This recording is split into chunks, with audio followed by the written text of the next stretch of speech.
All right, well, I'm going to begin with words that are not my own, but it felt appropriate to start here. So, on my 40th birthday, rather than merely bore my friends by having anything as mundane as a midlife crisis, I decided it might be more interesting to actually terrify them by going completely mad and declaring myself to be a magician. This had been something that had been coming for a while. It seemed to be a logical instep in my career as a writer. And the problem is that with magic being in many respects a science of language, you have to be very careful what you say. Because if you suddenly declare yourself to be a magician without any knowledge of what that entails, then one day you're likely to wake up and discover that that is exactly what you are. This is by Alan Moore, one of my favorite authors, storytellers, magicians. And while he wasn't a direct teacher of astrology and tarot for me, he was an indirect teacher, a teacher through story, specifically through his comic book series, specifically Promethea. So writing and storytelling are not just forms of entertainment, they're forms of magic, forms of discovery, and ultimately transformation. And the Decans are agents of this hermetic spell, binding our lives. So welcome, everybody. I want to shout out my 450 some odd days on Duolingo. That the least I have to show for it is that I can type Enchante. Thanks for sharing your Saturn-Jupiter square day here with me. Thanks so much to Nightlight, to Mag, to Saffron, to Erica, all the people that made this happen. I am a Nightlight alum of Nightlight 25. I have completed years 1, 2, and 3, and I'm starting horary. So by this time next year, I'll be a quadruple threat from the school. I really love the school and the community, especially that I've connected with through the network at the school. The incredible instruction, and then the lectures provided year-round. If there's any Nightlight Year 1 students here that are about to start, thanks for joining and welcome. I have a client consultation practice that's kind of the focus of my astrology business. I'm based in Asheville, North Carolina, where I live with my husband, Morgan, and my son, Leon. I do a lot of adjacent astrology work too. So I write on Substack a lot. That's been where I've been kind of developing a lot of my practices. I have a snail mail subscription called Selena Dromion, and I'm a member of a astrology collective that I started mostly from connections that I made at Nightlight. It's called Astero Sophia Kairos, and we do seasonal workshops and weekly astro weather reports. I have a few different series on my YouTube channel. One's called No Dumb Questions. Mag was actually a guest on one of those. I did a full project last year on the Decans. So I met with an astrologer and talked about each of the signs, the 3 Decans within each sign. So if you're interested in diving deeper into any of the Decans, you can check that out on my YouTube. There were some really, really wonderful astrologers in that whole project, really kind of fed into this project here. So with that, today, I'm going to talk about one of my favorite threads within astrology. Found in the outermost layer of the celestial sphere, beyond the planets and the zodiac, beyond the fixed stars, are the Decans. Considered one of the 5 essential dignities in Hellenistic astrology, the Decans offer many things to the practitioner, the magician, the astrologer, the storyteller, the witch. On paper, Decans are a way to subdivide each zodiac sign into 3 distinct slices. They can add nuance and depth to our interpretations, whether we look at them from an astrological or tarot perspective. But I find that it's best to combine the 2 in readings, and this lecture is designed to show you how to do that for your own practice. So I chose this painting here. It's Hermes guiding the souls into the underworld.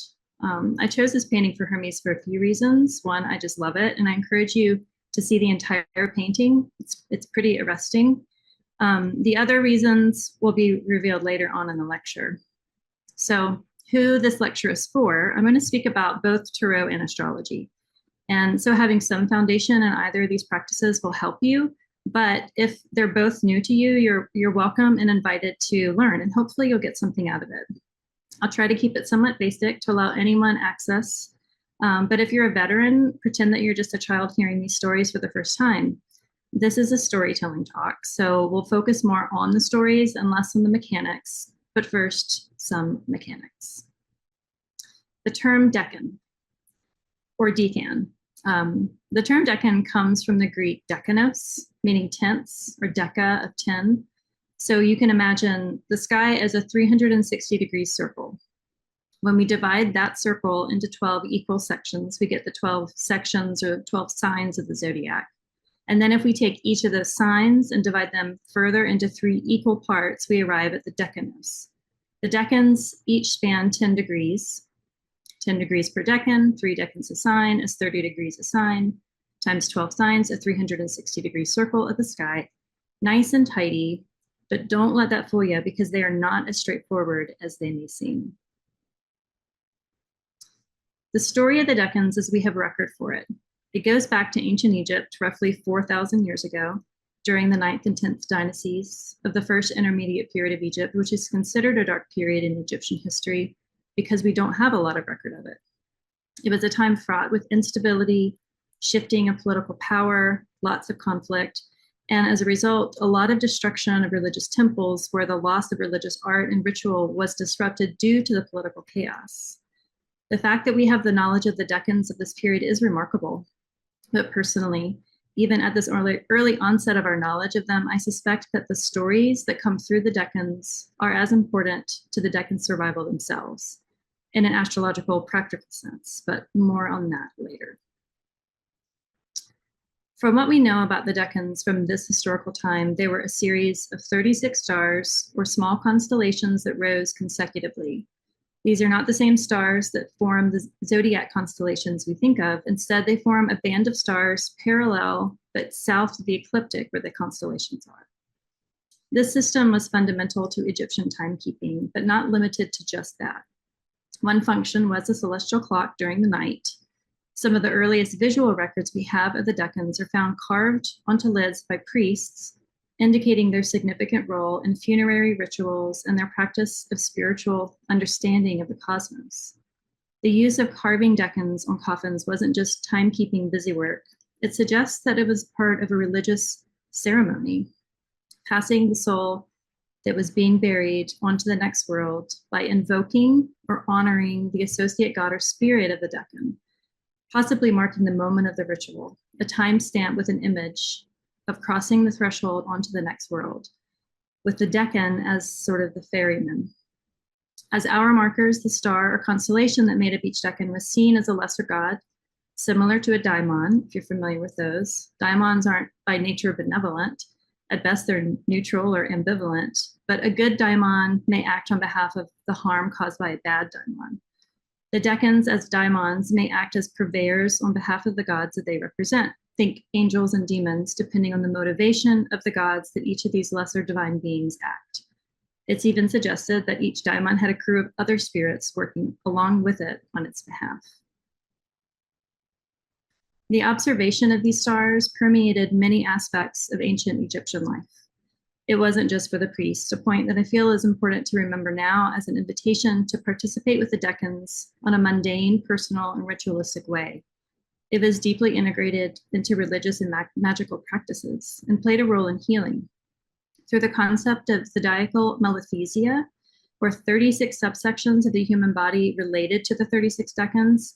So if you experienced or suffered a bodily ailment, a talisman corresponding to the relevant decan would be created as a remedial measure. Decans were vital for agriculture, as seen with the star Sirius rising, marking the flooding of the Nile and the onset of the agricultural new year, the birthday of the world, #Thema Mundi, and were fundamentally woven into the fabric of daily life, which is why I think that they are still with us. The decans never left us in this mundane world. Okay, so in the ancient Hermetic text, the Corpus Hermeticum, the power of the decans is written. It says that the decans reside between the outer circle of the cosmic spheres and the zodiac. In this location, they are above the planets and exempt from their vagaries. They are called gods, yet fundamentally considered to be careful guardians and overseers of all. To conceive of these within a year, as each new decanic star or constellation made its heliacal rise, its first visible appearance on the eastern horizon just before dawn, was considered the last hour of the night. Over the course of each year, each constellation rose just before sunrise for roughly 10 days. The sequence began with Sirius, considered the leader of the Decans. Every 10 days, marked by the heliacal rise of a new Decan, another star group would take its place in this celestial procession. Demetra George, in her lecture on the sacred book of Hermes to Asclepius on the 36 Decans, refers to these as the family of Decans. And it's likely that the ancient Egyptian 10-day week, as opposed to our 7-day week, was influenced by this Decan-based timekeeping.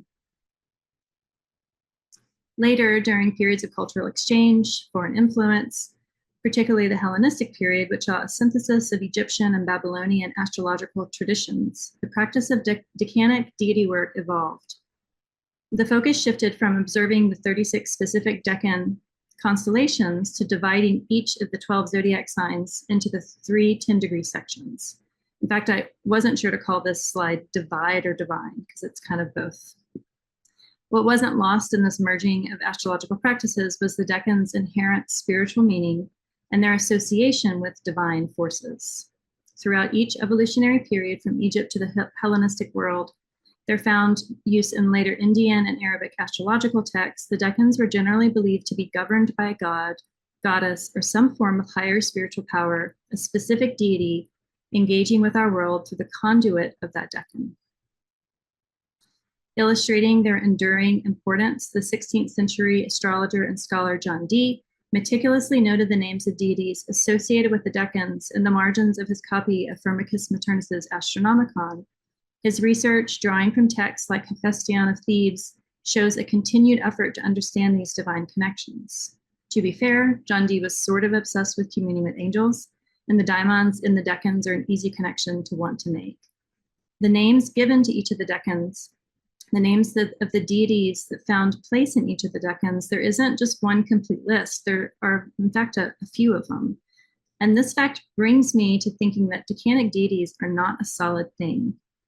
Maybe there's competition for holding that space, each one trying to keep its own story going. For a good story could grant you immortality. A good story keeps you alive, deity or human, lesser god or daimon. I also really appreciate that even John Dee wrote in his textbooks, which I still do too. I really liked making this slide. This Hermes over there on the bottom left corner is from Alan Moore's Promethea. It's a moment in the story where the character looks out on the page at you in a very hermetic wink. So if you remember the painting of Hermes guiding the souls to the underworld at the beginning of this talk, I felt it was only wise to invoke the image of Hermes at the opening of this lecture, as they are the doorway. They host the Decan of today's moon currently. It's from this tradition that the Decan ruler would be engaged with the activities in the mundane world. And I think particularly Hermes likes to be involved in our mundane world. So in Egyptian mythology, the firmament is both a cosmic structure and a divine being, serving as a boundary, conduit, and a cycle between life and death through rebirth. The firmament was not just physical, but a spiritual boundary between the realms. It was crossed by the sun, the stars, the souls of the dead, but only those with the divine favor could pass through its gates, which is why prayers and spells and funerary text called upon the gods to open the doors of heaven or assist in navigating the sky's divine geography. Time is a flat circle. In this context, and less in the Nietzsche idea of eternal recurrence, in Irish mythology, the stories that predate the Christian influence beginning in the 5th century, the concept of time was circular and not linear. We experience time as a linear thing, but when you see time as a flat circle, time as a repeating cycle, time as a chart or series of archetypal connections, time has no beginning or no end. We can find ourselves inside larger stories, and the stories itself is the power that outlives nearly everything.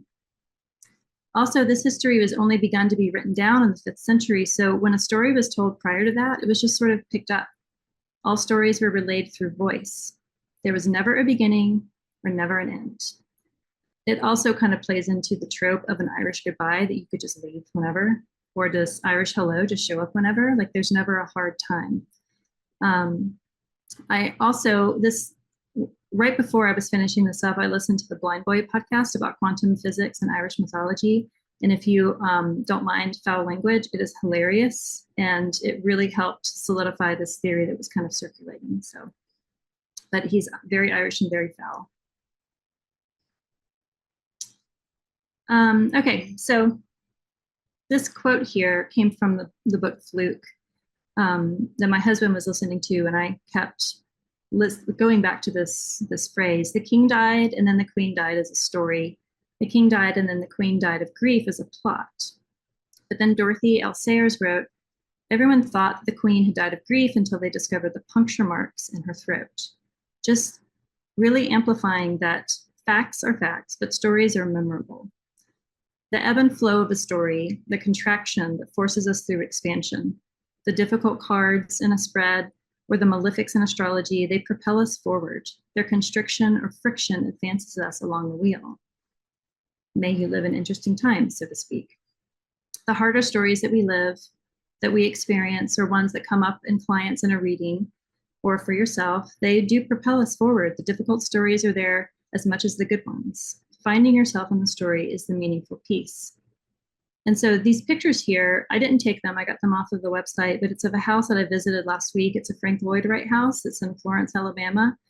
And when we did the tour guide was showing us how part of the hyper obsessive controlling design of Frank Lloyd Wright was to make entrances very, very like low ceiling and constricting. Because when you are kind of constricted, like in a hallway or a doorway, you want to move.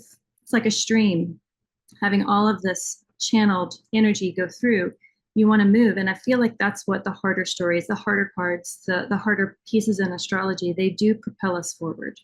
We don't kind of float down a lazy river. We just want to get through it.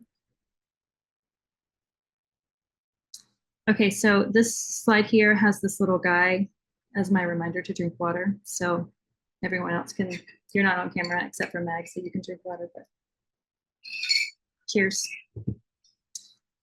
All right, so now I'm going to bring Decans down to earth to us today and how we approach the Decans today, particularly in relation to their rulers. Now, while there's different systems, including secondary rulership through triplicity, our focus for this discussion will be on the planetary rulers derived from the Chaldean order.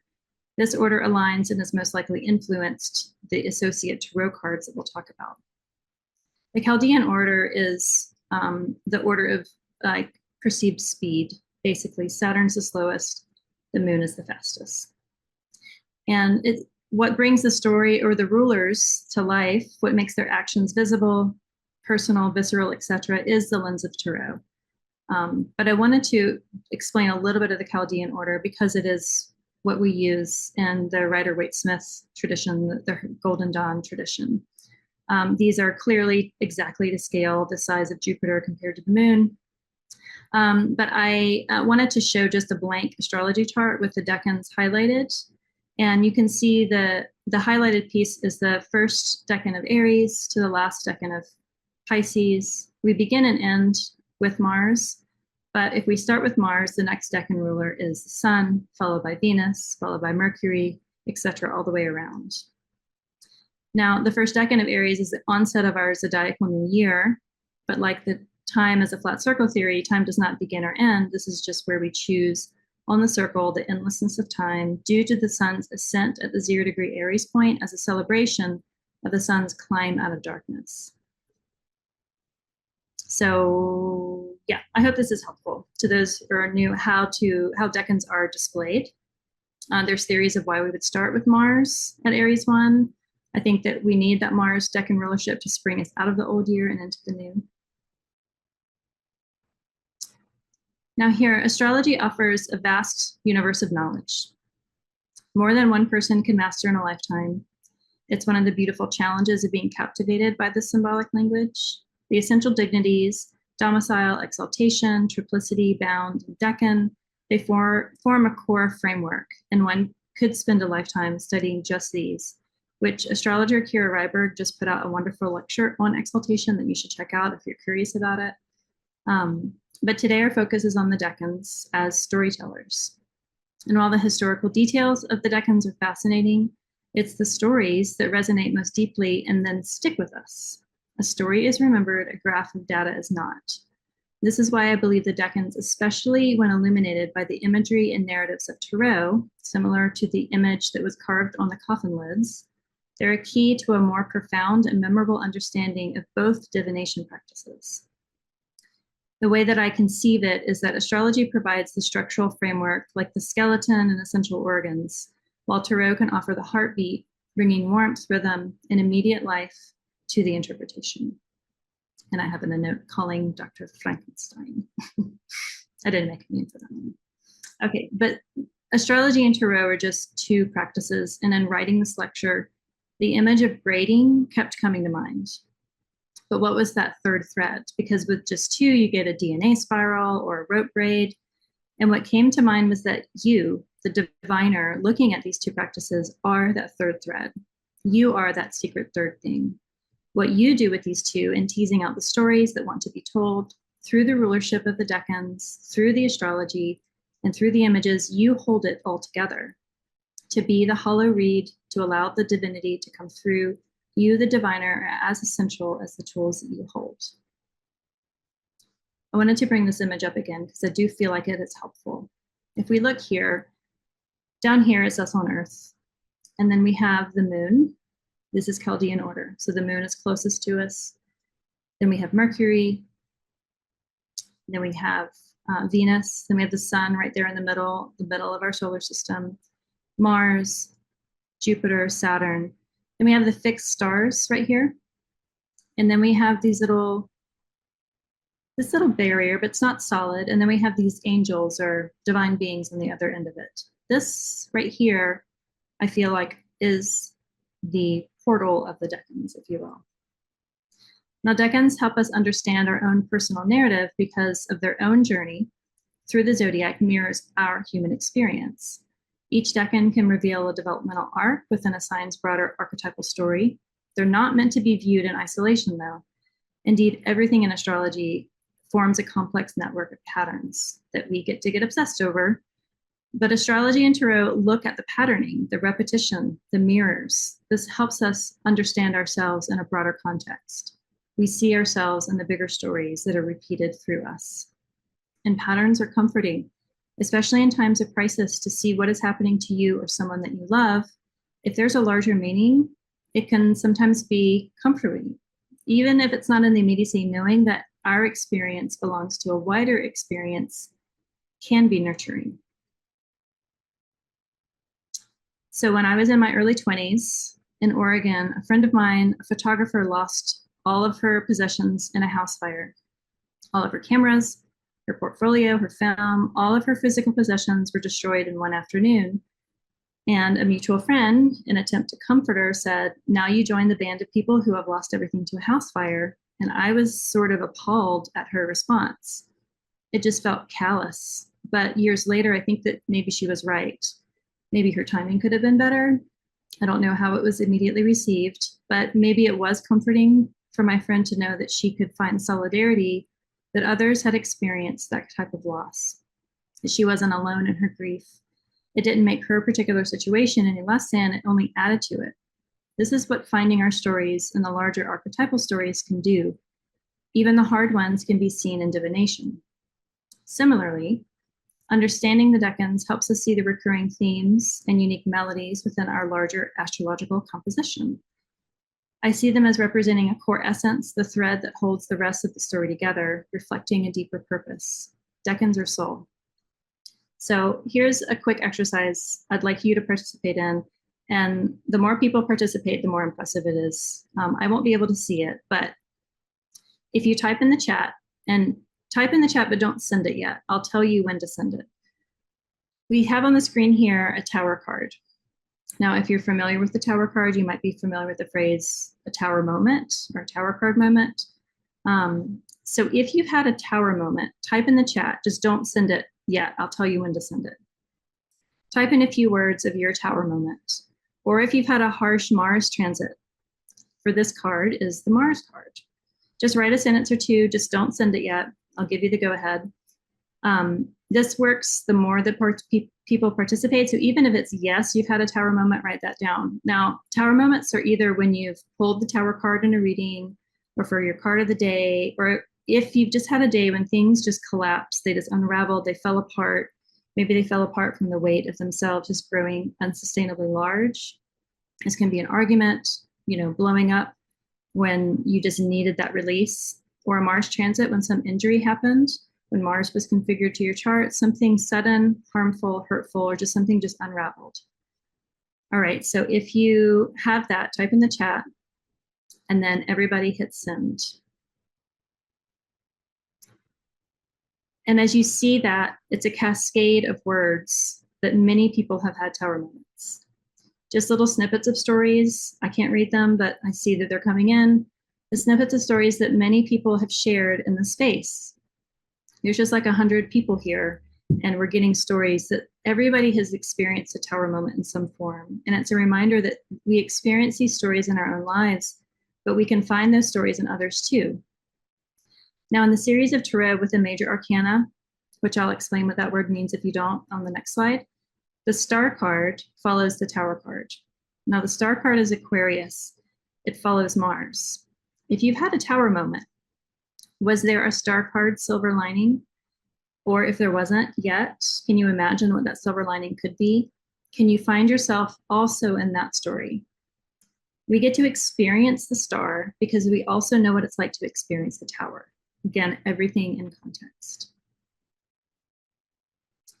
Now moving on, beyond any sign's primary ruling planet, so the domicile ruler.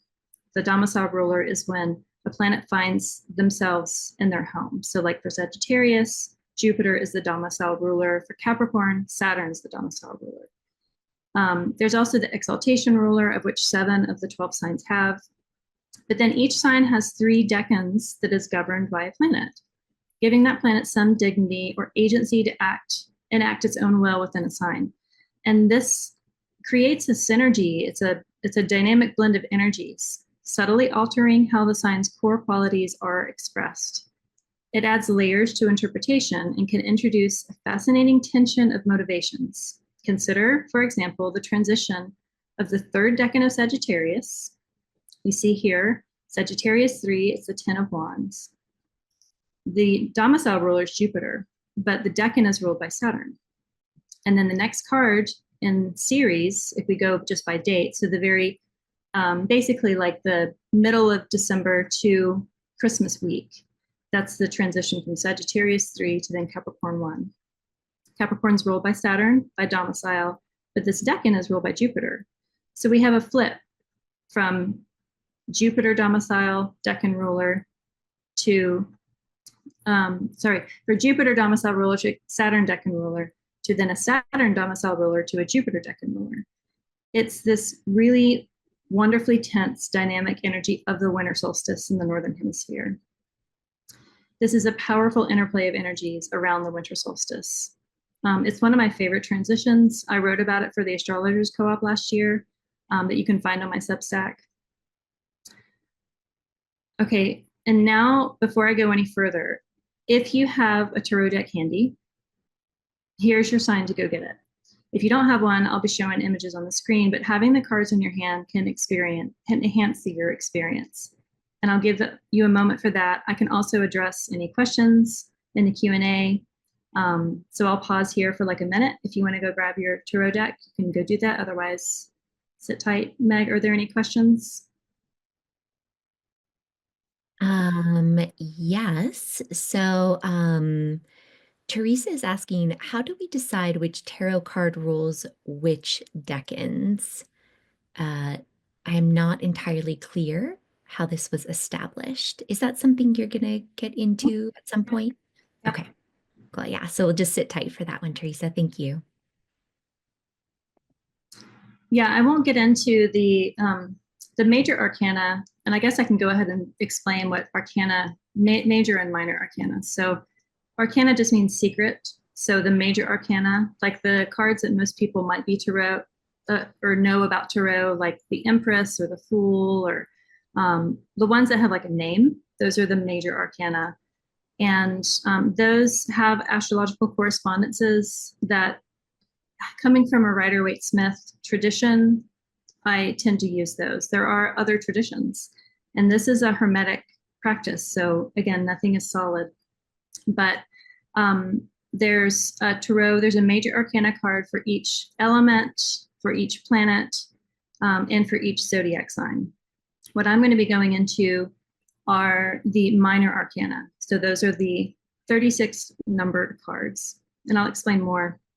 It's funny because when I was creating these slides, there's one slide that has like all of that detail on it, and it was not showing up. So hopefully it'll show up today. But otherwise, I'll just speak through it. And also, I'll be posting this lecture along with all these slides on my Substack. It's free to subscribe. There's paid options available, but the entire replay, I'll have a writing piece associated with it. It might be a series just because oddly there are 36 slides. It wasn't intentional, but it's a nice coincidence. It's cute when it does that. Will be on there. So these slides will be available through my Substack. All right, Krista, we've got one more question that came through just before we move on. Is that all right? Okay, so Danielle is asking, since planetary rulership of the Decans is based on the Chaldean order, the first assignment of rulership to any Decan would predetermine rulership of all subsequent Decans. Yes. With the Decans coming about prior to Hellenistic influences and with Egyptians having a slightly different zodiac prior, are there any alternative schematics for Decan rulership that you have come across? And then also, could you provide the source you mentioned that speaks to the reasoning behind why it starts with Mars ruling the first phase of Aries? So it's an opinion. There's lots of theory out there of why. And it also ends with Mars because 36, there's 7 traditional or visible planets, and 7 doesn't divide into 36 nice and evenly. There's an extra one. But I kind of like when things aren't totally, they don't align so perfectly and mathematically because it creates more mystery. And I think it incites you to think about it for yourself. So my opinion of why, and I should shout out T. Susan Chang. I feel like all of the tarot knowledge I have, whether she said it or not, it has come through her to me. I'm a student of hers. I have all of her books. She is an incredible resource of tarot knowledge and history. And so in her book, she does write about this. But my opinion is that to start the year off, the zodiacal new year with Aries, we are kind of bursting out into spring. The 0 point of Aries is when the sun starts to take over out of the darkness. And being a Mars ruled person, I'm a Scorpio rising, so Mars, is my ascendant ruler. We need that fight and that burst and that action to spring us forward. I don't know that it could happen any other way. So I like that. And maybe that's just backwards reasoning because that's the way that the Golden Dawn, the Hermetic order of the Golden Dawn decided. But there are arguments for other decanic rulership. And Austin Coppock wrote a book. He claims he's finishing his 2nd edition of 36 Faces, but he has opinions on that too. I would say that, I'm not an expert. I just love this and I study it. And I encourage you to kind of decide for yourself if it fits, because I don't think that it's solid. I think it is constantly in flux. But fundamentally, I'm getting it from the Hermetic Order of the Golden Dawn, and it's kind of amplified from my tarot mentors and the ones that I'm inspired by. Mary Kay Greer and Susan Chang are going to be the predominant ones. Rachel Pollack as well. So I hope that that's helpful. I hope that that wasn't too skirting the question. I put a phrase here: to navigate is to predict, kind of as in relation to this thing I read about Polynesian navigators, that space was represented by story and song, not necessarily from point A to point B. And I like that for using tarot to predict or to at least envision what may or may come ahead. This is an example of a year ahead reading that I did for a client, where I would pull one card representing the month for the entire year. And then what I would do is, depending on the client, and like kind of what they were looking for, is then look at the astrological transits that were happening each month, and then weaving a story of potentially what could be coming up for them, or what would support them, what to look out for, or what to just simply enjoy for their upcoming year. Do these for solar return, but usually I do these in December for the upcoming January.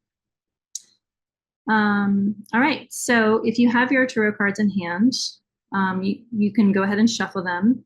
Look at them when you shuffle them, though, because you're going to be taking some cards out and just keeping the minor arcana or the lesser secrets. So I have notes here, but I've already kind of talked about the minor and major. Each of the minor arcana is linked to a decan.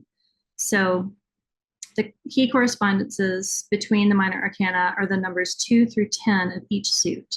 So you might see an ace if you have cards in your hand. Those can be like considered the number 1 card. Fundamentally, they're the element of that. So you're not going to use those. You're going to start with number 2, and you're going to find all of the number cards. So 2 through 10 of each suit, you're going to get 36 cards, and you can set the rest of them aside.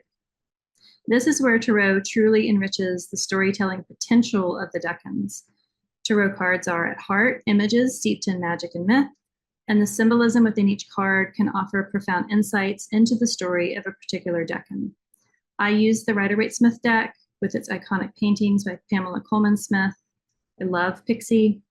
There are many choices for decks, though, and I can recommend others, and I'd encourage you to play around with various ones. The cards become something different when you actually hold them in your hands. So you might think that you like one online, but I would try to find them in a local bookstore before you buy them, especially if you have like a favorite card. It's kind of like the harbinger of whether it's a good deck for you. If you're allowed to open them up or look, just something about holding them in your hand really does make a difference of the divination experience that you have with the cards themselves. So here we are today. I cast a chart for noon when we started, and we can find today in the tarot cards. So from my tradition, the lovers are Gemini. Aquarius is the star. Gemini sun right now is at 24 degrees. So the last decan of Gemini is the 10 of Swords. You can see that nice, bright, shiny card down there on the lower left. The moon is in Aquarius at 15 when we started. This is the 6 of Swords. It's the middle decan of Aquarius. If you're doing a reading and having certain trouble with a placement, you can't quite figure out what it means for you or the client, you can pull the associate decan or minor arcana card. You can sit with that card and see what comes from sitting with the image. You can show the client if it's a reading for someone else and ask them, like, what do you get from this? Does this help kind of tease out a story a little bit? Similarly with astrology, if you're having some trouble understanding what an Aquarius moon means, pull the Aquarius card, pull the star, pull the minor and major associated with it. So Aquarius 1 is ruled by Venus, so you would pull the Empress. Aquarius 2 is ruled by Mercury, so you pull the Magician. Aquarius 3 is ruled by the moon. You would think you would pull the moon card, which you can, but the High Priestess card is, in the Hermetic order, is used as representing the moon. All right, so hopefully this slide comes up.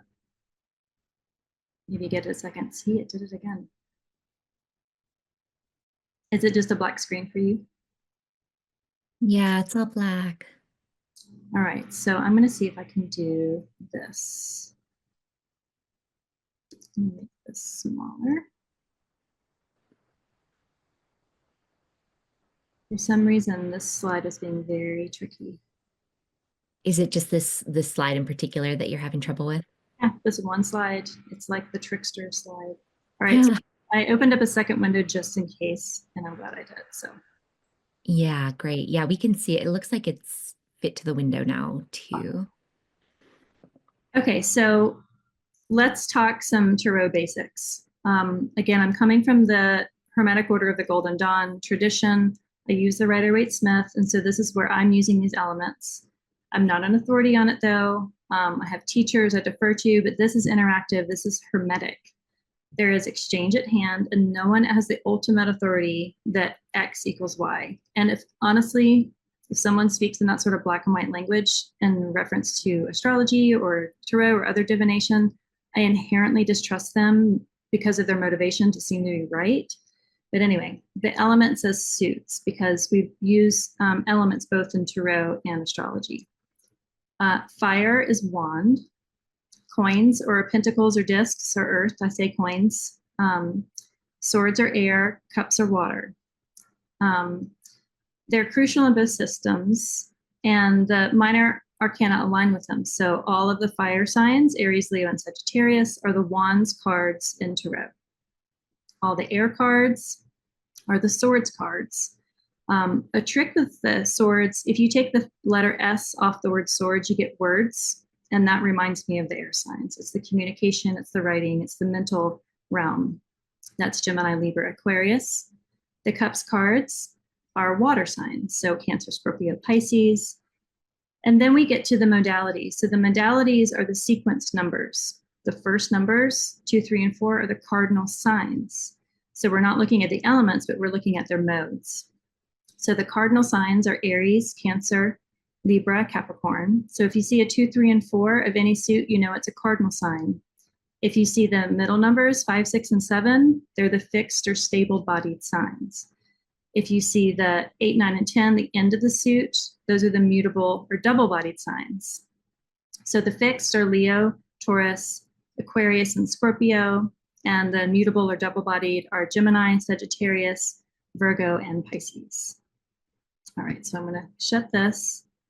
And oh, now you can see the screen now. Now it decided to play. Yeah, you can see it now.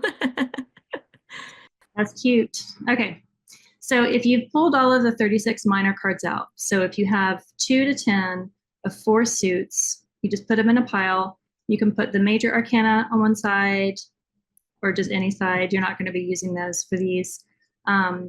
You can pull the pages, knights, kings, and queens. Those are the court cards, and the ace cards out.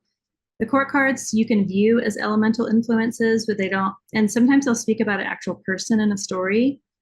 They don't always have to. They can be like the elemental part of a suit. Again, Susan Chain's books are incredible. She also has a new podcast, and her old podcast is just so much information. But what we're going to do is look just at the minor arcana. We're going to do that through story.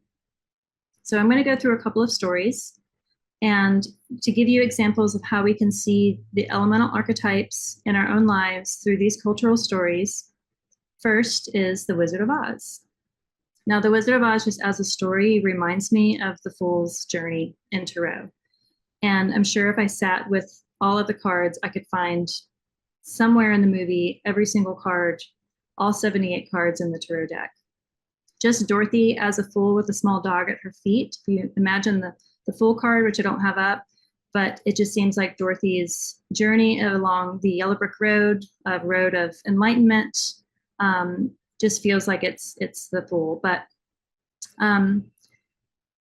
for this situation, I chose Dorothy to be earth, as coins, as something tangible. The Scarecrow is swords. He sings, "If I only had a brain." The Tin Man is cups. "If I only had a heart." He's even shiny like water. And then the Lion is wands. "If I only had the knife." I also put the knights of each one under there. Knights kind of often indicate movement, and they all move together down the yellow brick road. So here's a nice busy slide of all of the air signs in tarot, starting with the cardinal air, which is Libra, through fixed air, which is Aquarius, to mutable air, which is Gemini. Now, I also chose, I looked at all of the Decan rulers. They're taken from Chaldean order. So for Libra 1 is the moon, Libra 2 is Saturn, Libra 3 is Jupiter, then Aquarius 1 is Venus, Aquarius 2 is Mercury, Aquarius 3 is the moon, Gemini 1 is Jupiter, Gemini 2 is Mars, Gemini 3 is the sun. So all of those Decan rulers, I chose characters from Wizard of Oz to represent just from their own participation in the movie and just kind of how they fit into the story. Now, the High Priestess, let's start with Toto. Toto pretty much orbits Dorothy, and so Toto is the moon. Toto is the circumstance, which the moon can often speak to in an astrology reading. It's the circumstance. The whole story is because Toto got in trouble with the Wicked Witch of Kansas, whatever her name was. So I chose Toto as the moon. Glinda, the Good Witch, as the Empress. She's Venus. The Wicked Witch is the Tower, or Mars. The Wizard is the Magician, or Mercury. The Wheel of Fortune is a tornado. That's Jupiter in an air sign. If there ever was a story about Jupiter in an air sign, there'd be a tornado. The World as Saturn. And then the Sun as the Yellow Brick Road as the Sun. The Sun in Tarot is the Sun in astrology. Nice and clear. So the Sun, the path, and her moon, her Toto, are the beginning and the end of the story. She's always with her moon, and she's always on her path. Now, the story of the Wizard of Oz is the story of air. Her name is Dorothy Gale, which is very wind, airy. She has a choice over here in Libra 1 with the moon. She has a choice to stay home with her dog and lose him, or to leave this tropical Libra 1. She has to make this choice. So she chooses, she leaves, but she then meets this fortune-telling old man, Saturn, who convinces her that she's broken her Aunt M's heart, Libra 2, and she must make a choice to keep going or to go home. She chooses to go home, but she gets caught in a storm, Jupiter in an air sign, and she gets hit on the head and falls on a bed. I mean, it looks like the Libra 3 card, where she goes into Munchkin Land, where they sing a song that includes the phrase, Kansas, she says, is the name of her star. Now the star card is Aquarius, so we enter into the Aquarius world. Glinda, the Good Witch, and Venus is the Decan ruler, is this first entrance into Aquarius.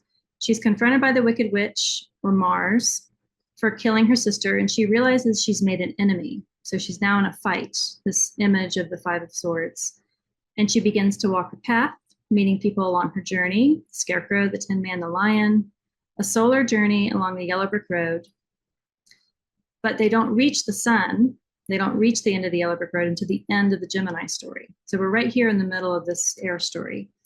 The Aquarius 2 story is kind of like a stranger in a strange land, needing companions, needing people helping you cross over into new boundaries. She's seeking the wizards so that she can get home. She sings songs, very mercurial, and is ferried by her companions to keep going. Now they arrive in Oz, and they get denied. Fundamentally, they get all dolled up, dressed up, which kind of looks like this character. He's in kind of these really flamboyant clothes. But she's ultimately denied until she goes on another quest. So in Aquarius 3 to Gemini 1, she's kicked out of Oz, just like the character in Gemini 1. You can see this character there's a village or a kingdom behind them, but they have kind of been exiled. Again, we're in Jupiter's territory. Jupiter in Gemini is exiled in Gemini. And the scene of this movie that reminds me of this card is this swarm of monkeys. It kind of looks like another tornado. It looks like Jupiter in an air sign. So there's this realization then that the great and powerful Oz is just the man behind the curtain. This is Mars, the dark night of the soul, this Gemini 2, this 9 of Swords. It's a full, sad realization of what enlightenment really means. But then the Sun, the Yellow Brick Road story, ending with the Sun's Decan in Gemini, we have the realization that Dorothy always contained the ability to go home. She just had to realize it. So through the journey of air, through Oz, Dorothy put it all to rest. There's an astrologer friend of mine, Emily Litzel of Alchemy, and her phrase with this card, which I can't never not think of when I see it, is the swords finally found a place to land. This card haunts a lot of people, but it's not as doomy as it might look. It's all of those thoughts really do have a place to finally find home. Dorothy was able to click her heels and return home again, clicking her heels with the climax of the story. This is the sun at its height. This is the summer solstice in the Northern Hemisphere. So we begin with the lunar decan of Libra 1, where the sun is at fall. We climb all the way up to the solar decan of Gemini. And that's the story of air. Now we're going to go to the story of water, but I'm going to have a quick drink of water. And writing this one, I can see that the not all the slide actually popped up. This says Cancer, Scorpio, and Pisces under here, but it doesn't show. The story of water was like the most frustrating one to write. Oh, there we go. They just showed up. Which felt very watery, very cupsy. I watched the movie Alice in Wonderland. I've read the book a ton of times, Through the Looking Glass and Alice in Wonderland. And this entire story is so watery, so cupsy. It has too many watery references. I had to stop taking notes about it. I mean, just the phrase curiouser and curiouser feels like the undulating path that water takes in our lives, in our emotional realm. There's one phrase, oh dear, I wish I hadn't cried so much, which is just very watery. She sings a song, singing in a world of my own. I could listen to a babbling brook and hear a song I'd understand. My world would be a wonderland.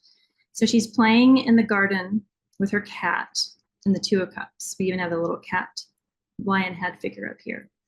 And she says, how can one pay attention to a book with no pictures in it? In my world, the books would be nothing but pictures.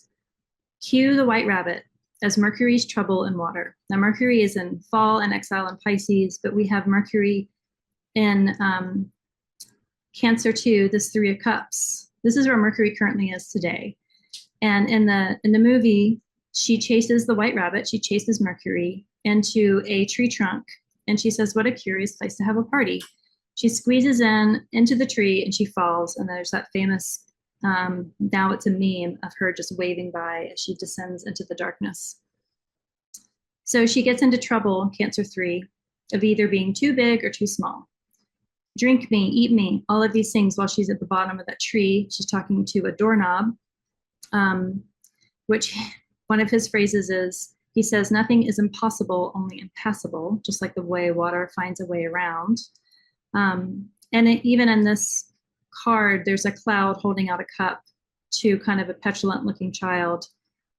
This card is not always petulant to me. Sometimes it's, you have everything that you need. Why would you need anything more? You don't need anything more.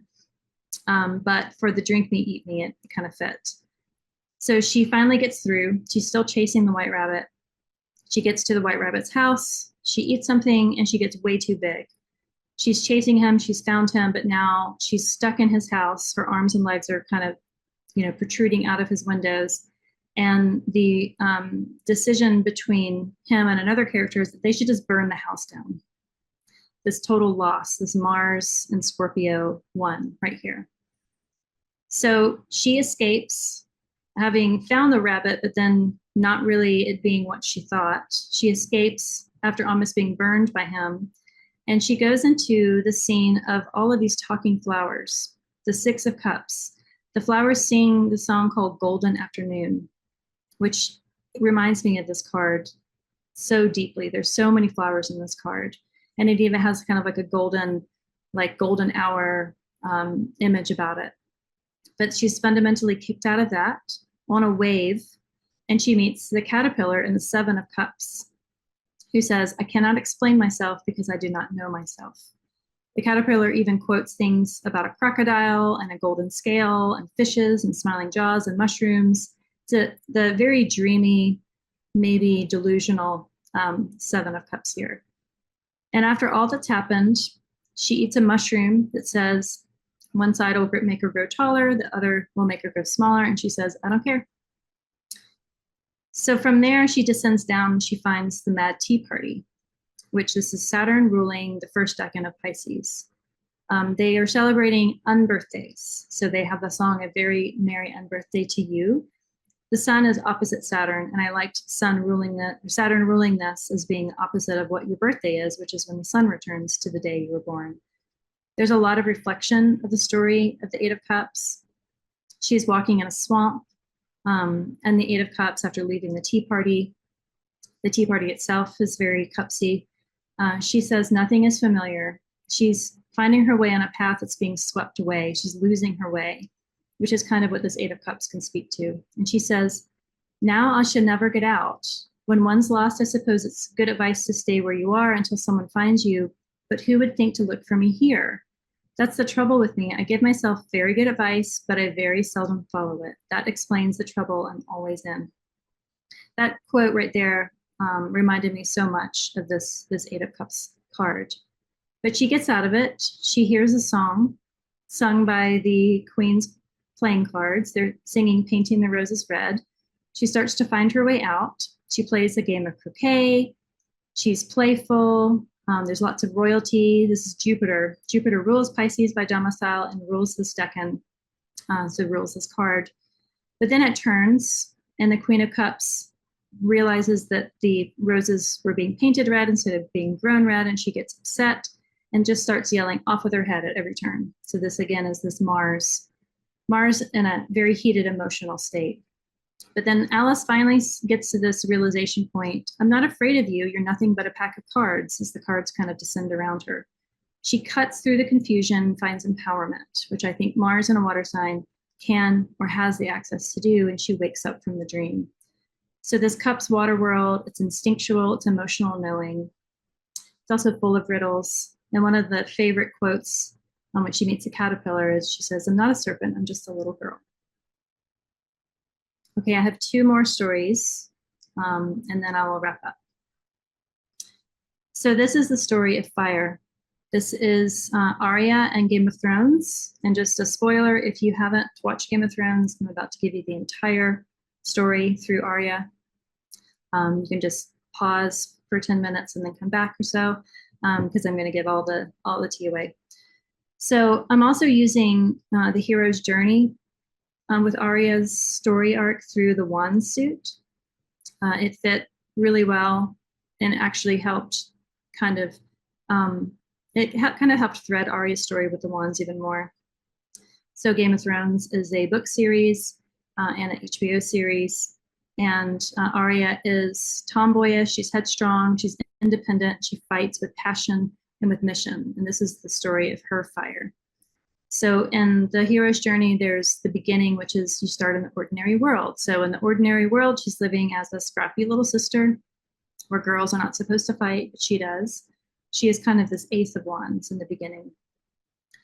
In the hero's journey, there's a call to adventure. So in the Two of Wands here, Arya, goes to King's Landing with her sister and her father. Her father is wrongfully and publicly executed. She witnesses his death. His head is taken off. I mean, in the card is holding a globe, but it also kind of reminds me of a decapitation. This is Mars. Mars rules Aries and Mars rules this decan.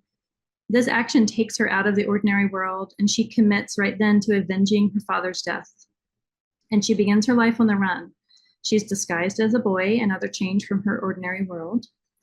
In the Three of Wands, after being held captive and nearly killed many times, she decides to just head back home to Winterfell. But before she leaves, she's given a coin by a character named Jaqen H'ghar to come to Bravos to train. This is the meeting of the mentor in the hero's journey. So then in the last decan of Aries here, and I wish that this is Aries, these three cards, these are Leo, and this is Sagittarius. The highlight did not show up. In the Four of Wands here, this is ruled by Venus as the decan, Mars rules Aries, so this is a Mars-Venus combination. Her family is murdered at the Twins, it's the location of the wedding. The Twins even looks like the Four of Wands here. She's being held captive by this character named Sandor Clegane. Oh, there's the highlight. Who tries to ransom her off to her mother, who was killed. He tries to ransom her off to her aunt, Liza, who was killed. And then finally to her great uncle, Tully. Sandor is nearly fatally injured by Brienne, a Venus warrior, Venus and Mars combination together. And so Arya abandons him to then go to Bravos. Bravos is where the mentor gave her the coin to come to. So in the hero's journey, this is a section where she is crossing the threshold. In the book series, she begins at this point to dream of her direwolf, Nymeria, and she eventually takes her form and she drags her mother's corpse out of the river for others to find. This felt like this crossing between Aries 3 and Leo 1. All right, so in the Five of Wands into the Leo decan now, we have her training with her mentor. She actually has a few mentors in the series, but this mentor really helps her elevate her ability to fight. She becomes what they call a faceless man. It's kind of an assassin group. She's burying all of her possessions to hide her identity, except her little sword she calls Needle. It's her wand in this case for the element, and her vengeance for justice. She fights. She ends up breaking the rules with the faceless men. She commits unauthorized killings and is then blinded and has to work even harder. But this teaches her to fight blind, and she eventually wins, surprisingly, and she leaves Bravos barely with her life to continue to avenge her family's persecution, her family's execution, her mother's killer, as well as her father's killer. So at this point, there's also a note I put that in the hero's journey, there's the approach to the innermost cave, and the shadow self, and I feel like this is when she becomes blind. So crossing the second threshold into the Six of Wands, this is the middle of the story of fire. She adapts a character named Mercy, which I love for the Six of Wands. She pretends to be someone as she is a secret assassin inside of a traveling group of actors. But then she travels to Winterfell and is reunited with her sister and one of her brothers. She's pitted against her sister by an outsider, but eventually exacts justice and bonds with her sister even more. And there's a united front within her family. There is this temporary success that we see with Jupiter and the Sun. Sun rules Leo and Jupiter rules this decan. But then we go into the great battle of the Seven of Wands. This is Mars and the Sun. It's where Mars is right now at the anaretic degree. So this is the great battle. She's fighting it with her family and her allies after years of fighting alone, but she still takes all that responsibility and fights like it's just on her shoulders. Now we go to the Eight of Wands. This is the killing of the Night King. And if you've seen the HBO series, the moment where she kills the Night King looks like this card. She just jumps over and you just see her and the weapon like sailing through the air. And this moment here, it changes the entire world. She saves everybody. She ends up becoming a hero, but not really wanting to be the hero. She's still determined to get her justice for her father. So the Nine of Wands here is after killing the Night King, she travels back to King's Landing to avenge her father's death in the place that he died. The woman she blamed for his death, though, was killed in another way. And so Arya is then a part of the council that chooses her brother as king. Her sister seceded their family land from the Seven Kingdoms, and her family was given independence and fundamentally justice after all. This is this moon, the circumstance, this character that is a little beat up, but there is some finally stability where the wands are upright. So at the end of the story of wands, the Ten of Wands, and the hero's journey, it's called Returning with the Elixir. She leaves Westeros to sail west to discover what lies beyond the map, what's west of Westeros. She doesn't choose her lover or her family, but then she becomes the Ace of Wands again. Okay, last story.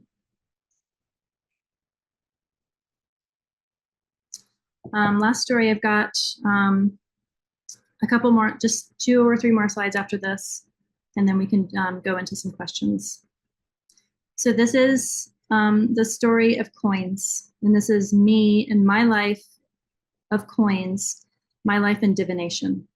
So in my natal chart, my earth houses are the 3, 7, and 11 houses. I'm Scorpio rising, so the 3rd house is Capricorn, the 7th house is Taurus, and the 11th house is Virgo. Now Capricorn's ruled by Saturn, Taurus is ruled by Venus, Virgo is ruled by Mercury, but I put the decan rulers up here. So my life in divination, the 3rd house. The 3rd house significations include a lot of things. One of the first things that people know about it is the house of siblings. So in the house of siblings, the first time I ever touched a tarot deck was at a friend of my sister's. I was visiting her and we were at her friend's house and he had a tarot deck and I picked it up. And the first 2 cards that I pulled, and I'll preface this by saying I come from a very religious upbringing, very Christian, very not tarot and astrology, even though I could make plenty of arguments of the Bible being an astrological story. But the use of tarot was not optional. And so I had a lot of fear picking up the tarot deck because I'd never seen or touched one before. I pulled the Death card and the Devil card.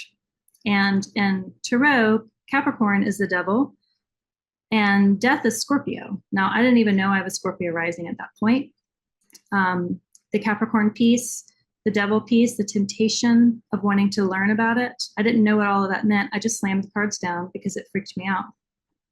It kind of, it was an immediate fulfillment of everything I was scared of was looking right at me. Those are two of the cards that people still kind of bristle at.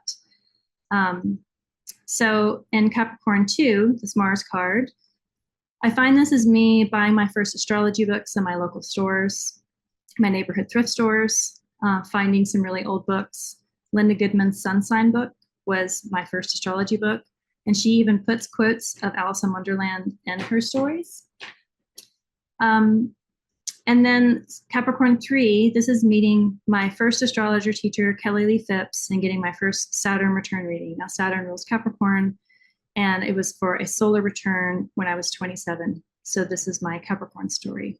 This is my slow evolution into participating in the divination of astrology and tarot. Now we move to Taurus, the 7th house for my chart. Mercury rules this first decan of Taurus. This is where my natal moon resides. So when I was thinking about this and remembering my first memory of this card, I had a reading by a friend who also worked at that grocery store, Tony, the Russian wizard, we called him. The 5 of coins in my spread scared me. He did a spread looking at my natal chart using tarot, and this was the one card that really haunted me, and it really triggered me to figure out why it haunted me. Moving to Taurus 2, this is where my descendant is. This is where my Chiron is in this middle decan of Taurus. I see this as when I divorced my first husband and I began to make my own way using astrology with plant medicine. I have played with plants and grown plants and made medicine and magical oils for a very long time. And after that split of the relationship, it really freed me up to explore that more. A couple of years later, I registered a company to make auspicious plant oils under auspicious astrological moments. But then once I got that all set up, I realized that I needed to learn a lot more about astrology, and that led me to Taurus 3, where my Sun and my Mercury are. This is me finding my teacher, Adam Allenboss, in the School of Nightlight Astrology. This is solidifying my consultation practice. These are all 7th house for me, and it feels like that's kind of where I came. So now we're at the Sun at Virgo 1. Honestly, I feel like it's this lecture here today. This is my 11th house. Today, Jupiter is on my natal Venus. It is sextile my natal Jupiter. It is sextile my natal moon. Teaching this class, this lecture, connecting with a larger network of astrologers, sharing my dreams out in public for Scorpio rising, it's come a long way. There's a lot of work to be done, is what this card shows. And yet there's a lot of work that has already been done. So I can say that I've accomplished a lot by just being able to share this story here. But there's a lot to do. And the essence of Earth isn't to get it right or ideal, it's just to grow it. This is the sun illuminating the decan of Mercury, shining the illumination of mercurial messages. And I have a note in here, I didn't make it, but there's that meme of Ricky Bobby from Talladega Nights of like, what do I do with my hands? And what you do with your hands starting tomorrow when Mars goes into Virgo. Mars and Virgo, you want to give Mars something to do. Mars and Virgo, a great practice is tarot. So if you've never played with cards today, getting a tarot deck is a very Mars and Virgo thing. Okay, so we have 2 more cards here. I feel like this Virgo 1, the sun in Virgo 1 is today. So what's the next 2 cards? Venus 2, or sorry, Virgo 2 with Venus ruling it. I feel like it's where I want to go, that I want to be a sustainable astrologer as my public self, to teach others, to cultivate this practice, to inspire and usher others in ways that you can craft your own way. Just like I've crafted my own way, you don't have to do it like anyone else has done it. You can do it the way that you see it best. And then Mercury ruling this last decan, Virgo 3, Honestly, I like to think that this is me living in Ireland, having a big summer party in Donegal, of which you were all invited. So the ways that you can look at it within your chart, like I did as an example of mine, you can look at the elemental trigon of your chart. And what that means is each element trines the other elements in the chart. So all the fire signs trine each other, all the earth signs trine each other, water signs trine each other, air signs trine each other. You can find comfort in the patterns of those trines. Find comfort in the patterns to know that even when in the world, especially today, but we always say it regardless of what era we live in, it seems like we can't rely on the things that we thought we could rely on.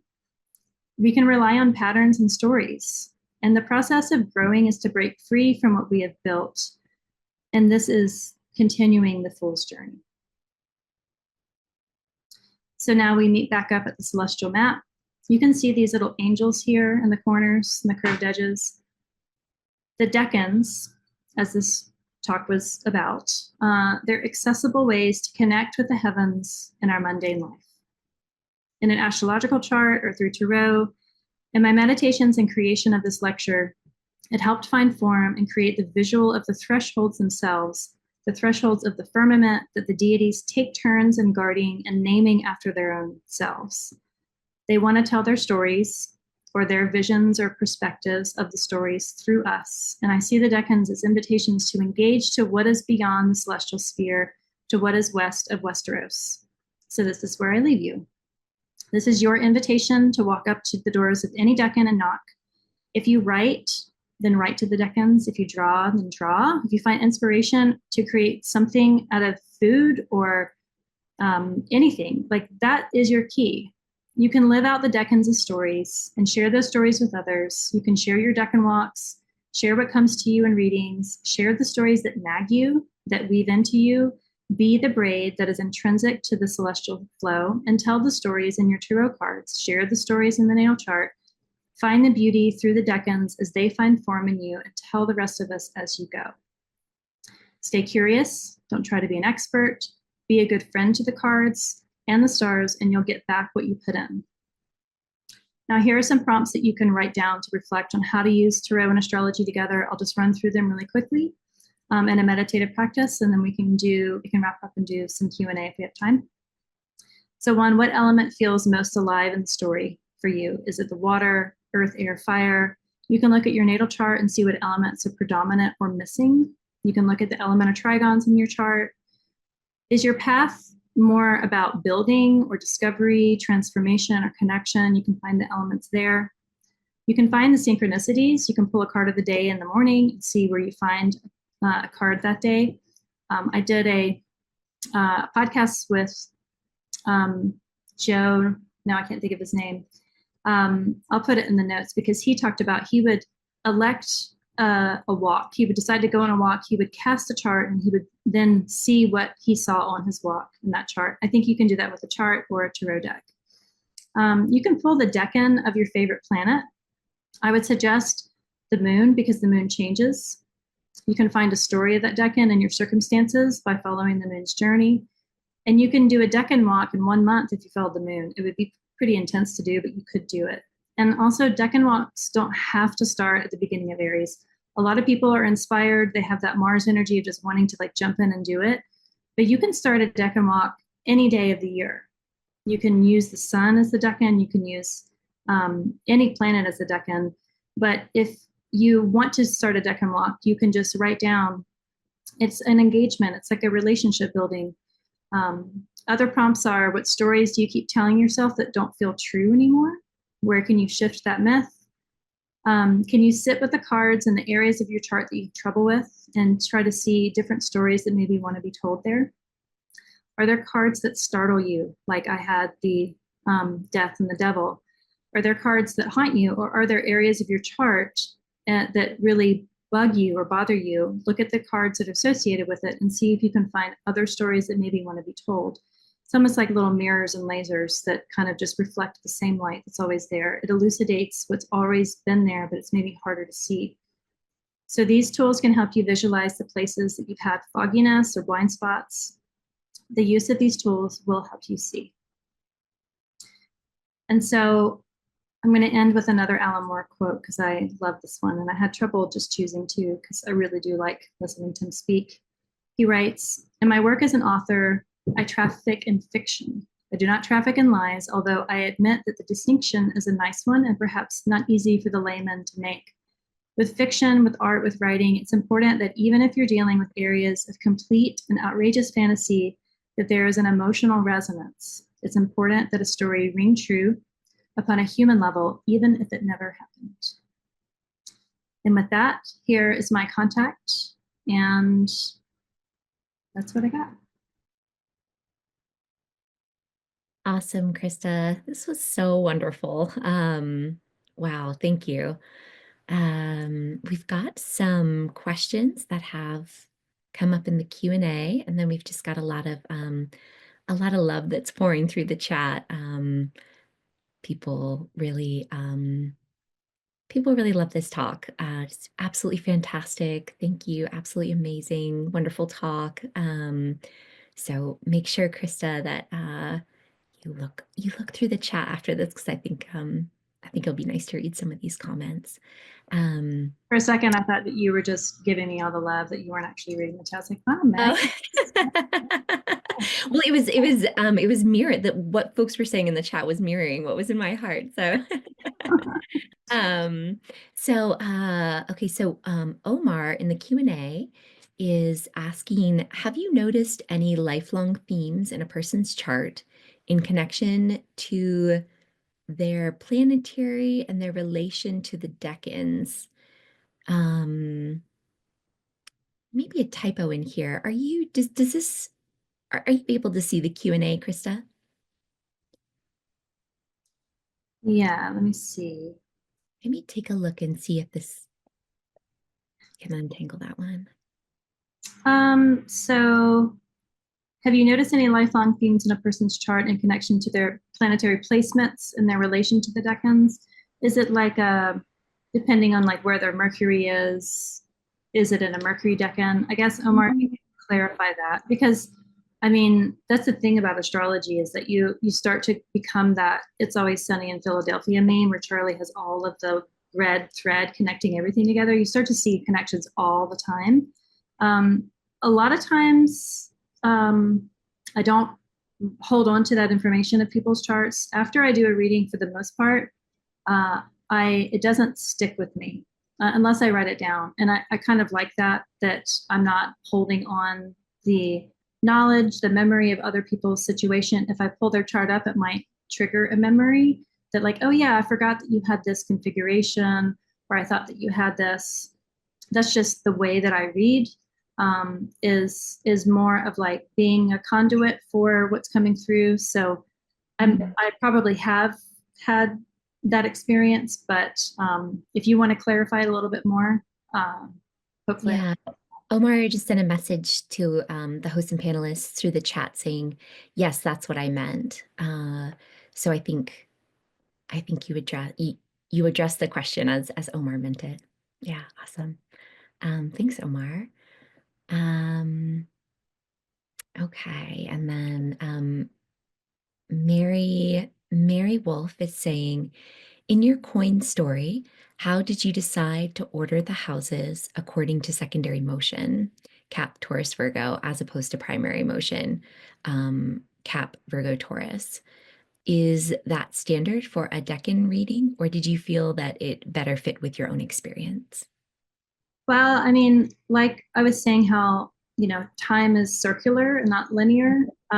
With this, I was going with the order of the cards. So the cardinal earth sign is Capricorn. And then the fixed or the middle is Taurus, Earth, and then the mutable is Virgo. So I was using the order of the tarot cards as my movement. But a way that you can do it is you can kind of do it however you want. To illustrate the way of the path of divination, I kind of chose it that way to give an example of how to look at 2 through 10 of the Earth decan, or the Earth suit. But I mean, you can really pull it so many ways. You can just pull, if you have all of your placements in a chart, you can just pull the associate decan cards for just those. Like, I don't have any placements in Capricorn, but I have a Saturn, and so I would pull the Saturn card for just that entire house. I have Mhm. lots of placements in Virgo. I have lots of placements in Taurus, so I definitely have a very earthy story, and I could tell it in many ways. But the sequence, I was just starting 2 through 10, and then using the signs that way. Awesome. Yeah, Mary's saying, ah, of course, thank you. um, all right, and then someone's asking, do you have a go-to resource for tracking the decan for a particular day? Well, luckily, it takes about 10 days for the sun to go through a decan. So I use time passages for kind of like the immediate, like what's the hour look like, because every day has a planetary hours that you can check. So time passages is a free app that you can use, but I use AstroGold. So I on AstroGold you can, and then on AstroSeek, which is a free website. They don't have an app, but you can choose the decans to be revealed on the wheel. You can use the bounds, you can use triplicity. There's all sorts of ways you can do it. But at this point, sometimes I have to kind of double check, but I've worked with them enough that I can usually just pull it from my own inner app with my brain to know where we are. But since the decans take about 10 days, usually the decan is not going to change until uh, and that was an earlier slide. The decans are from 0 degrees to 9 degrees, 59 minutes is the first decan, and then so on and so forth. So when the sun changes to 20 degrees of any sign, then it goes into that next decan, or when it goes to the 10 degrees of any sign, it goes to the middle decan. And, the sun in the middle degrees of Scorpio is very different from the sun in the first degrees of Scorpio. The tarot cards tell a very different story. So, yes, I kind of pull it in, but time passages or Astrogold are, I guess, my go-to. Awesome.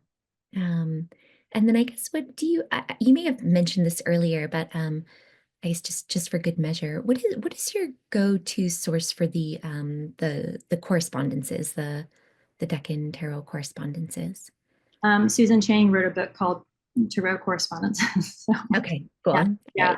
right. So I would refer to her, like really any of her books. She has one called 36 Secrets. Mhm. It's all about the minor arcana, that I would recommend. It's a very accessible book, and she puts in the Picatrix, and she puts in her own titles for it. She is such just a modern steward of tarot and decanic work. Like I absolutely adore her and her work, and yeah. So I would find Susan Chang, and you're going to find some sort of resource for what you're looking at with tarot. Um, Fantastic. So your go-to is T. Susan Chang. Yep. Sweet. Okay. All right. So I guess we do have a little time. We do have a little time here left. So if you're sitting on a question, if you want to put it through the Q&A, we'd be happy to address it. Okay, David Bowen. Hi, David. Just said, so I think that this is a little bit more. So we've got a couple shares here. So David's got a share as opposed to a question, it seems like. So David's saying, I facilitated a 2-year creative writing workshop using the tarot, 22 sessions in total, where each one drew on 3 cards, starting with a major arcana card, all in sequence from the Fool to the World, and 2 minors, each from a different suit. Each one was introduced with a set of prompts, meditations to choose from for developing a character of the participant's choosing. I developed prompts based on the visual, astrological, and Kabbalistic elements, which can all be quite different. That's really cool. Yeah, just as a creative writer myself, that is a workshop I would love to attend. That sounds awesome. Yeah. All right. And then Michelle Glass is saying, Thank you for sharing your own story here. It's so beautiful and powerful, and I resonate with many of the themes. Congratulations on the years of reflection and personal work that you've invested in. I see you, and it is inspiring. Such a nice comment. Yeah. um, okay, well, I'm gonna oh, Christina is saying, how would you recommend getting started with tarot for a very beginner? I have a tarot deck, never opened it because I don't know where to begin. That's a great question. It's a really, Yeah. really good question. So yeah, that is an excellent question. I would suggest opening it and then just looking at the cards. Um, you don't have to figure out what each of them mean. You just getting used to the imagery itself. Mm, And what a really easy way to do is after you've looked through the cards a couple of times, find ones that you're drawn to for better or worse, ones that you really like. You just like the way it looks, you like the way the colors are, or it reminds you of someone that you care about, whatever it is, find one that you really like, and then find one that you don't like to look at. And you can journal about it. You can, if you have any sort of practice with it, just keeping it in your mind's eye, you can just start there. You can also, again, after you've looked at the cards for a while, give yourself weeks to just look at the cards every day, and you don't have to do anything with them. But then after a while, start to shuffle them and then pull one card. And if you don't like the idea of pulling a card blind, like you're looking at the back of the cards and you're just waiting for a card to come out, a lot of times this happens. I especially see this with new decks or people that are new to tarot. Cards will jump out. A lot of people just call them jumpers. Some people read them, some people just put them back. I usually say, if you really want to come back, then you get to come back on your own. But you can also look at the cards as you shuffle and choose the one that you want to see. You don't have to you don't have to surrender to picking it blind. So yeah, look at the cards for a while, and then after a few weeks, just start to pull one card, ideally in the morning, and then just see if you can see that card in your day, and mm, just write it down. I keep journals of what card I pull. I pull two a day, and then kind of what happens, anything that comes up. I do this with some of my other Astro sisters. Shauna and Sonia and I have like a WhatsApp that goes on every day where we just text each other pictures of our spread. And sometimes we will live each other's cards. Like Shauna will get something that I mm, experience and vice versa. That's happened a lot. Or we'll pick opposing decans. Like I picked the four or the three of coins, and Sonia picked the three of cups. It's like they're opposing each other. But if you picked one a day and just wrote down what happened and see if there's any sort of correlation. If you get a court card, like a king, queen, page, or knight, sometimes that'll be like an actual person. Sometimes that's you kind of being that person. Um, Sometimes it'll be like the Knight of Coins or the Knight of Pentacles. Uh, in a tarot class, somebody mentioned this, and I realized that I would often have this when I picked the Knight of Coins. Knights can be movement, and Knight of Coins days are days where I just run around and I just do a ton of errands. And it's just as simple and mundane as that. If you get a number card, like if you get the Three of Coins, see if you keep seeing threes everywhere, because tarot likes to count. It kind of winks at you. And the more you do that, just like in a more mundane daily practice, you'll start to kind of tease out kind of what they mean. And writing it down is helpful because then you can kind of go back and see your own correspondences. But the correspondences that are written in books, they're other people's transmission. And you have the invitation to kind of begin your own transmission. And you're going to find there's lots of overlap. And you're going to find there's lots of like brand new things. The other day, my son cut his hand really bad. We had to go to urgent care. He had stitches. And I really couldn't figure out. I was like, tending to him. And just then I looked at his chart to be like, what's going on? He has Mars and Leo in the first house, but Mars was way past it. And I just really couldn't figure out like if I could find any larger meaning. It just seemed like something that just happened.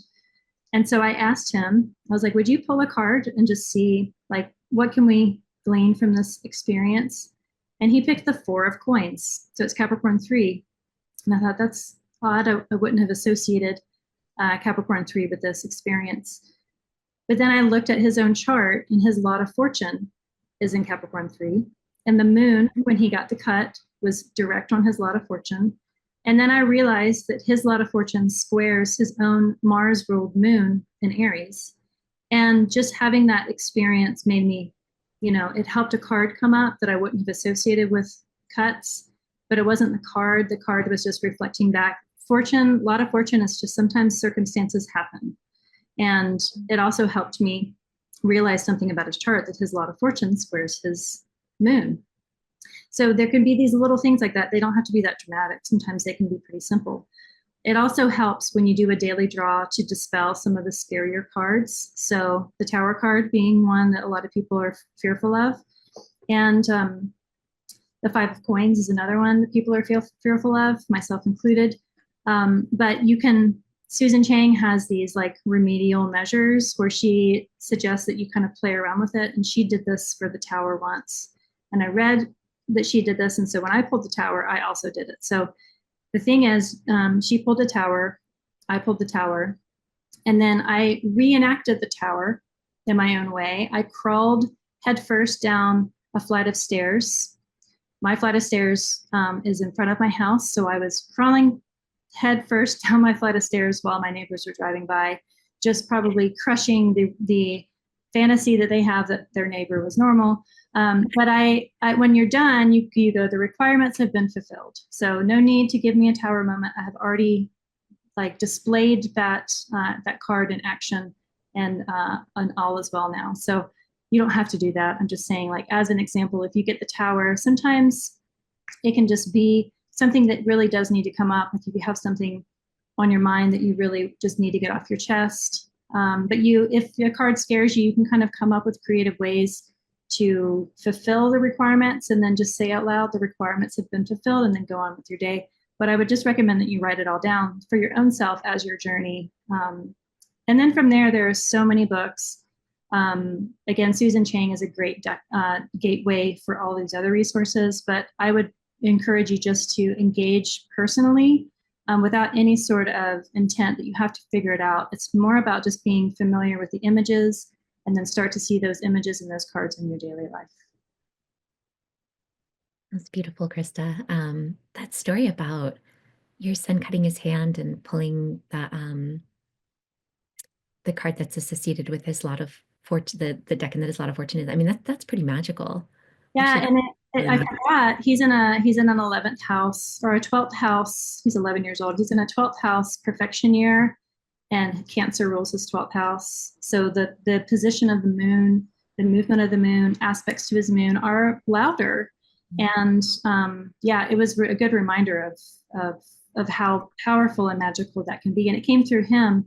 I took a picture of it to send to my Astro sisters, and he was like, they're going to instantly know what that means. Like, he didn't know what it meant. He was just humoring his mom by pulling a card.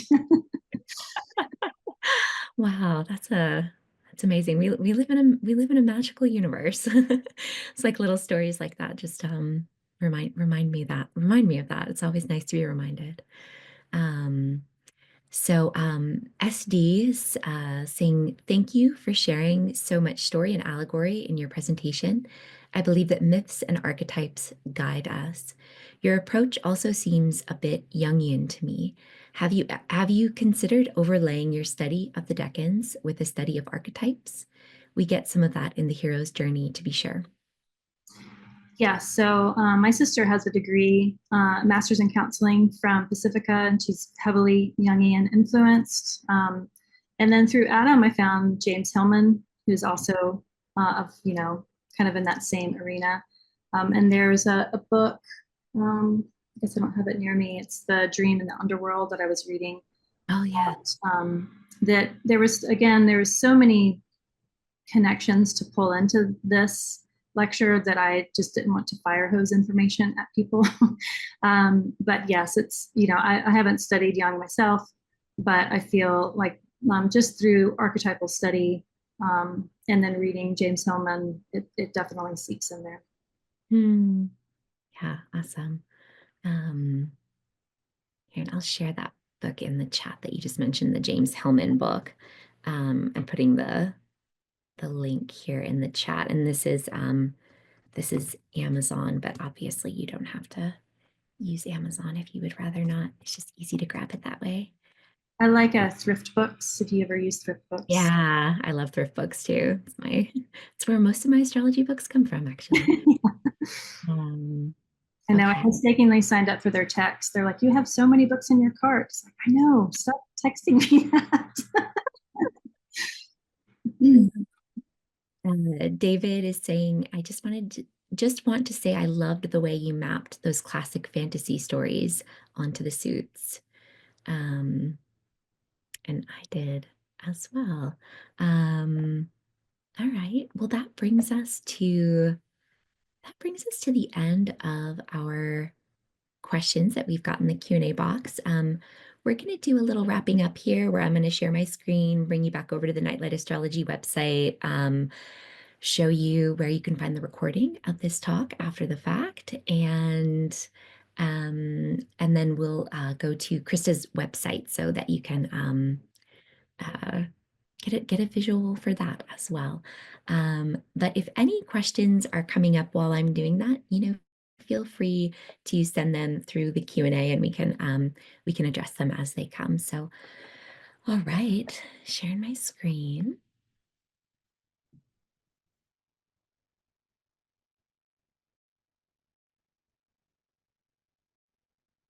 Okay, so again, we're at the Nightlight Astrology website. And to find the recording of Krista's talk, it'll be posted after today. You can go to events and down to speaker series.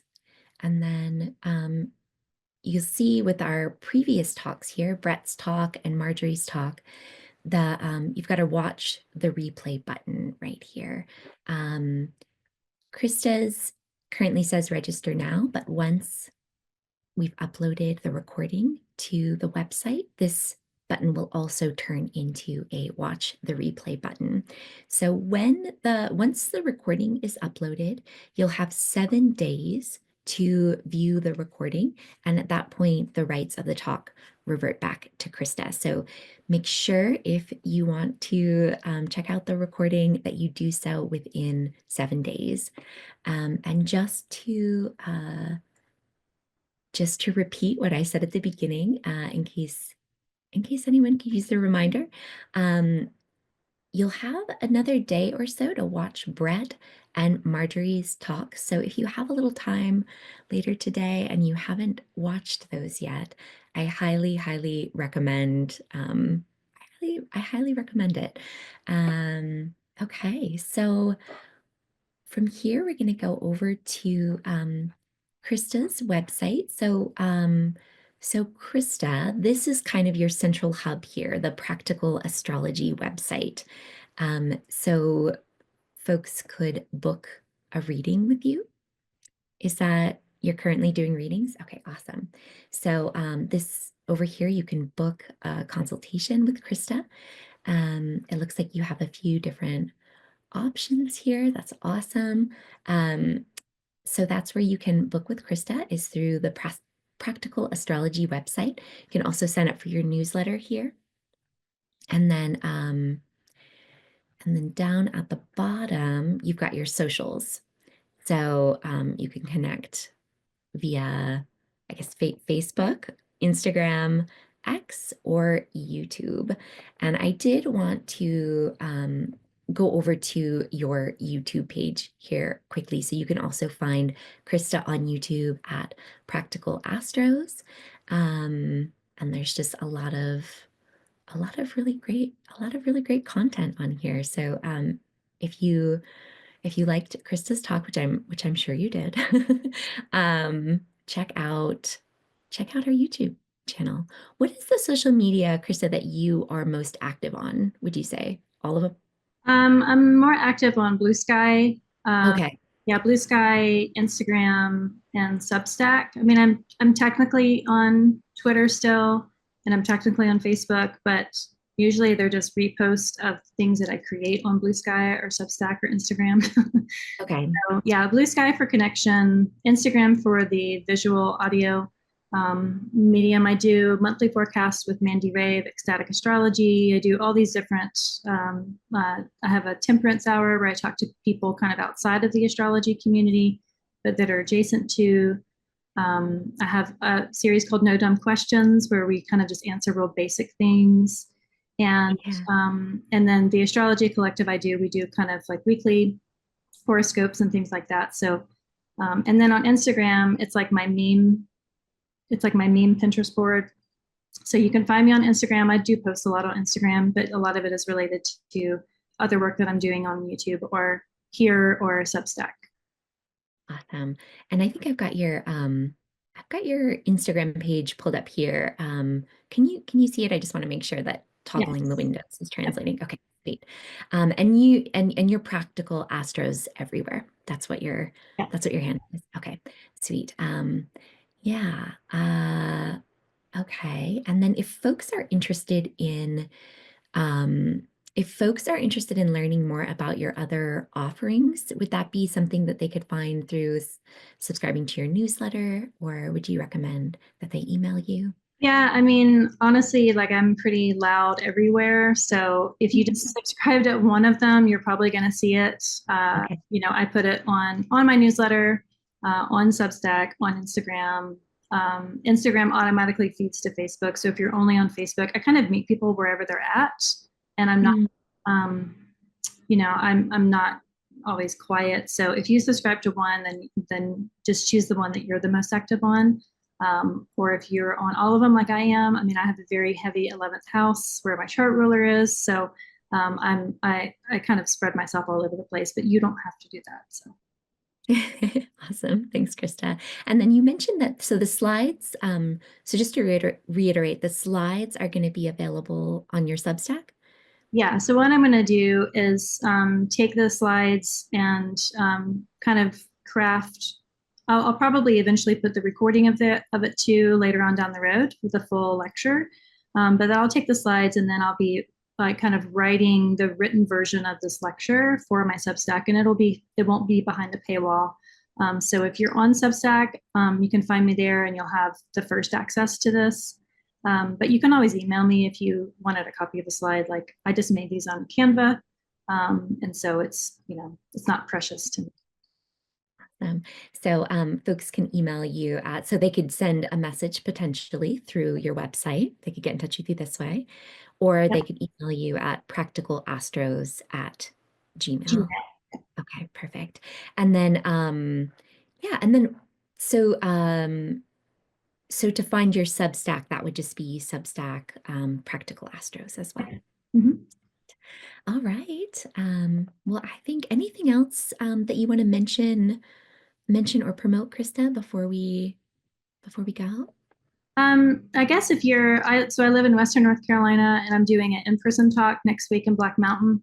So if you are in Western North Carolina, then the Be Well Collective in Black Mountain is hosting a free event about the summer solstice. It's going to be a fundraiser for Beloved, which was a great nonprofit that really stepped up during Hurricane Helene. They were here beforehand helping the houseless.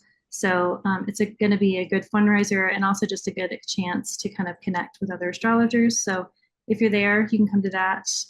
But yeah, just find me on socials and I do stuff all the time. I clearly like to talk about this stuff. So I'll be talking about more of it. And I have other things in the pipeline. I'll be doing another eclipse workshop with my Astera Sophia Kairos collective in the fall for the next eclipse. But again, you'll find out if you subscribe to anything. So yeah, thanks so much, Meg. Yeah, thank you so much, Krista. This was wonderful, and we'll send you a copy of the chat doc so you can see what folks were saying as we were going. Just a lot of really a lot of really nice stuff in there. Thank you for being here today, Krista. Thank you everyone for being here, and we'll see you again. We'll see you again soon. Okay. Bye, everyone.